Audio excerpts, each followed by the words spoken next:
Ang mga ibang magulang dyan, alagaan nyo po yung mga anak nyo, huwag nyo pabayaan. Kaya kayong mga anak din, mahalin nyo yung mga magulang nyo.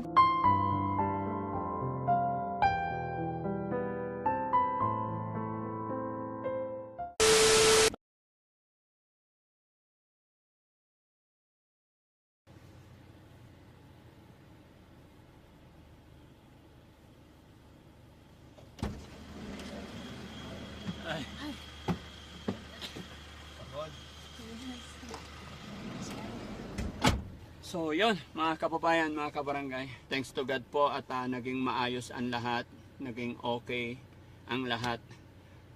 Yun lang, walang camera doon dahil yun ang protocol. Pero masaya po ako kasi after 1 month, naka 1 month na si nanay dito, ang laki na po ng improvement. Nakausap ko rin yung mga guard na nagbantay doon. Sabi nila nung first 3 days ni nanay dito is tinatali talaga nila. Pero ngayon nakausap ko at ang nakakatuwa doon mga kababayan, nilapitan ako mismo ni nanay nung nakita niya ako. At sabi niya kung pwede daw i-bless ko daw siya.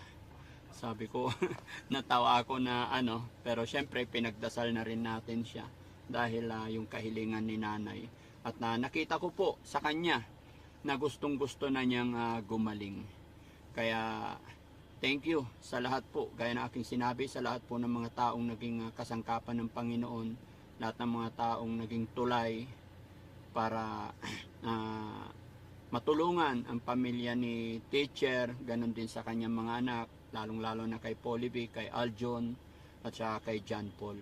Kaya napakalaking bagay at talagang naiyak ako mga kababayan sa tatag tibay sa kabutihang loob ni RJ, yung pangatlong kapatid ni La Polivic, no? So mga kababayan, binigyan ko rin sila ng time kasi ito pinag-iisipan din ni RJ kung iiwanan ba si Polivic dito para siya ring mapagamot kasi pag sa bahay lang talagang hindi siya nakaka-take ng gamot. Yun ang pinoproblema din namin, no?